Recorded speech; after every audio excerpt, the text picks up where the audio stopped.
চিনির থেকে নাকি মধু খাওয়া নাকি বেশ ভালো। আমি একটা শর্করা বা কার্বোহাইড্রেট খেলাম, খাওয়ার পরে খাদ্যনালীতে যাওয়ার পরে রক্তে কতটা অ্যাবজর্ব হলো এবং রক্তে সুগারের পরিমাণ বা শর্করার পরিমাণ কতটা বাড়লো।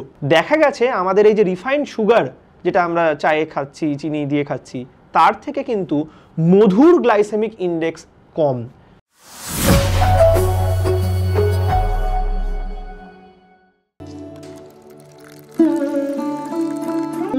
আরে চিনি দিয়ে চা খাচ্ছিস, মধু দিয়ে খা, শরীর ভালো হবে।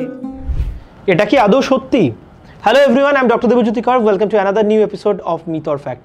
আমরা অনেক সময় শুনে থাকি যে চিনির থেকে নাকি মধু খাওয়া নাকি বেশ ভালো। তাহলে এর পিছনে কি আদৌ চিকিৎসা বিজ্ঞানে কোনো ব্যাখ্যা রয়েছে?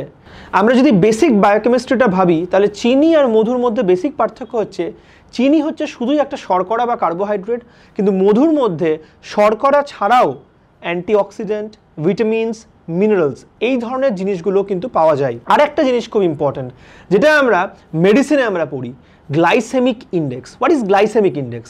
গ্লাইসেমিক ইন্ডেক্স কথার মানে হচ্ছে যে আমি একটা শর্করা বা কার্বোহাইড্রেট খেলাম, খাওয়ার পরে খাদ্যনালীতে যাওয়ার পরে রক্তে কতটা অ্যাবজর্ব হলো এবং রক্তে সুগারের পরিমাণ বা শর্করার পরিমাণ কতটা বাড়লো। তাহলে খাওয়ার পরে কতটা রক্তে সেই সুগারের প্রভাব পড়লো, এটা হচ্ছে গ্লাইসেমিক ইন্ডেক্স।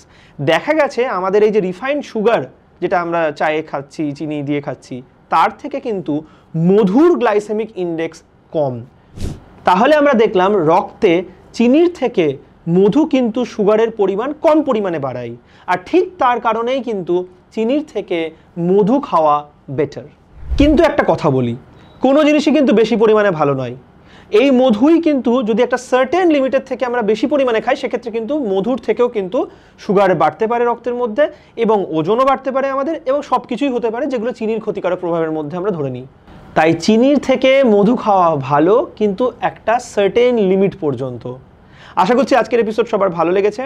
তোমাদেরও যদি এরকম কোনো মিথ অর ফ্যাক্ট জানা থাকে এবং তোমরা যদি চাও যে আমার থেকে তার সত্যতা যাচাই করতে, তাহলে নিচে কমেন্টে লেখো। হতে পারে পরের এপিসোডে তোমার করা কমেন্টেই আমি অ্যানালাইসিস করব যে মেডিকেল সায়েন্সে আদৌ সেটা সত্যি নাকি সত্যি নয়।